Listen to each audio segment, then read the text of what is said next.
E, caros ouvintes, estamos aqui no segundo dia deste Encontro Nacional de Estudantes de Relações Internacionais. Hoje, dia 9 de maio, que é dia da Europa, mas começámos o dia justamente a falar de algo que também tem sido muito importante nestes últimos dias, e em especial destaque para dia 1 de maio também, que é justamente a Venezuela. E estamos aqui com o professor Marcos Ferreira, que foi o moderador deste painel onde se falou justamente da crise na Venezuela. Crise humanitária, crise política, crise económica, crise social, enfim, é o descalabro, não é? Como os nossos oradores fizeram questão de sublinhar, a crise tem muitos vetores e é muito complexa. É uma crise política, claramente, é uma crise social, é uma crise económica, tem muito a ver com o modelo económico da Venezuela nos últimos 100 anos. É uma crise que, no fundo, é um novo episódio de crises cíclicas que a Venezuela tem vivido por causa da monocultura do petróleo, mas também pela forma como o sistema político se vai articulando com essa economia. E, portanto, fala-se muito desta questão de legitimidade. E fechámos justamente o painel com a questão de que legitimidade é que Juan Guaidó, por exemplo, tem.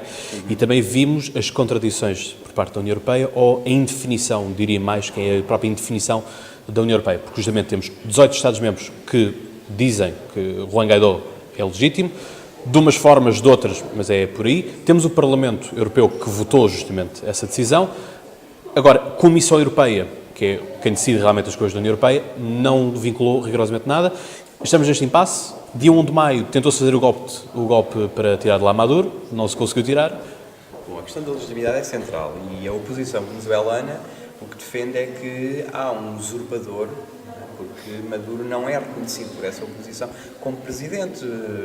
A oposição não reconhece as eleições presidenciais como legítimas, as últimas, e também não reconhece o golpe que entende que o regime fez quando criou um processo constituinte paralelo e, portanto, esvaziou a Assembleia Nacional dos seus poderes. Portanto, perante isso, há Estados europeus e não só que entendem que o legítimo presidente da Venezuela é o presidente da Assembleia Nacional. E, perante isso, tomaram a decisão, alguns, de reconhecer Juan Guaidó como presidente interino. Na Europa, o problema é muito complexo porque há Estados como Portugal que reconheceram essa legitimidade, mas as instituições europeias têm posicionamentos diferentes. O Parlamento Europeu, de facto, o reconheceu, mas o Conselho da União Europeia não reconheceu e, portanto, isso foi deixado pelos Estados-membros, não é? Eu acho que a decisão dos Estados-membros foi bastante precipitada, sobretudo no caso português, em que há uma comunidade de muito grande, sim. Descendentes, luso-venezuelanos muito grande. Isso colocou essa comunidade, de certa forma, numa situação perigosa, porque podia ter havido a retaliação da Venezuela, não reconhecendo a delegação portuguesa, a representação diplomática portuguesa.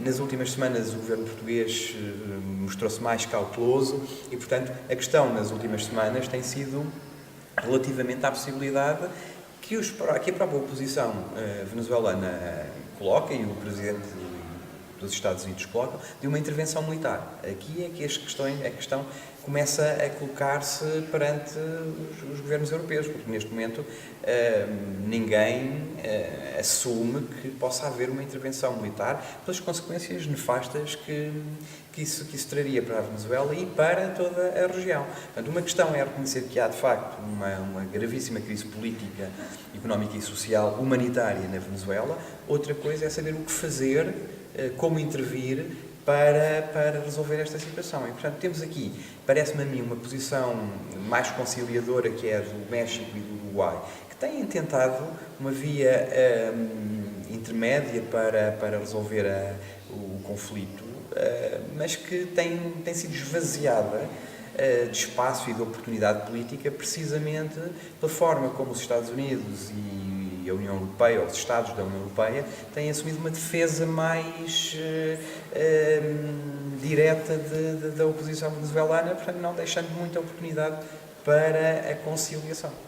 É que isto depois acaba por mexer imenso aquilo que é a geopolítica, e a política na América Latina mudou imenso. Se antigamente tínhamos ali uma grande mancha de esquerda, mesmo até de partidos comunistas no poder, apesar de haver analistas que recusam usar a palavra comunismo, para mim não há outra palavra senão o comunismo, não vale a pena estarmos a falar do socialismo latino e de outros conceitos. É contestável.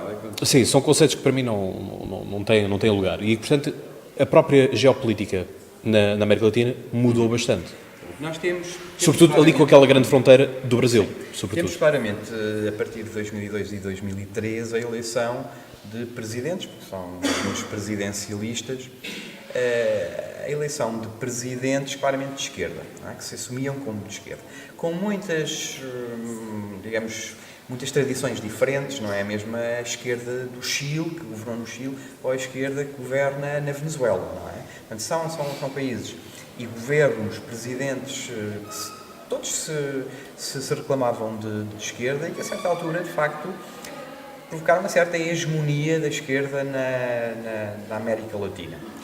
Mas isso não teve as mesmas consequências. No caso da Venezuela, houve a tentativa de criar processos de integração regional com base nessa solidariedade ideológica. E nessa situação estavam, sobretudo, os governos da Bolívia, do Equador, da Venezuela, de Cuba, de alguma ilha das Caraíbas.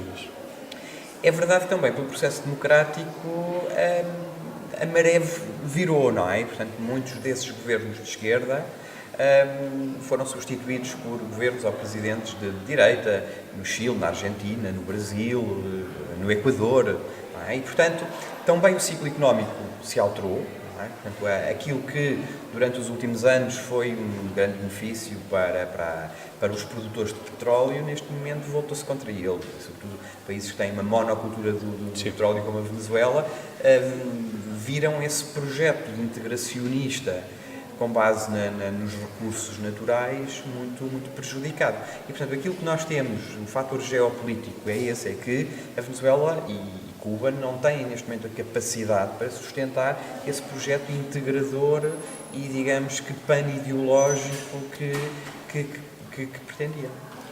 Para terminarmos, como é que se enquadra tudo isto e como é que vê este Encontro Nacional de Estudantes? Eu acho que este Encontro Nacional de Estudantes de Relações Internacionais é muito importante e, sobretudo, pela potencialidade de explorar questões menos visíveis nas relações internacionais.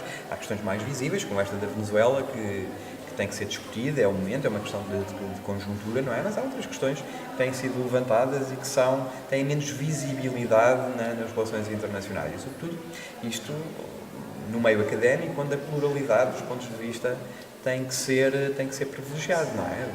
Acho que o mais importante quando estamos na academia é, sobretudo, a discussão, o debate, ter pessoas com visões diferentes, perspectivas diferentes sobre as mesmas questões e, portanto, incutir, no fundo, a cultura do debate, da discussão, da pluralidade, que, no fundo, é o que as universidades têm o dever de cultivar e de alimentar.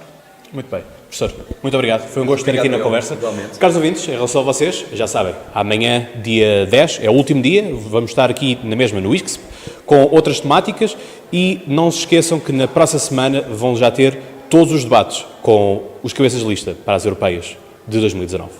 E como eu digo, e vocês sabem de cor, até lá tenham boas conversas.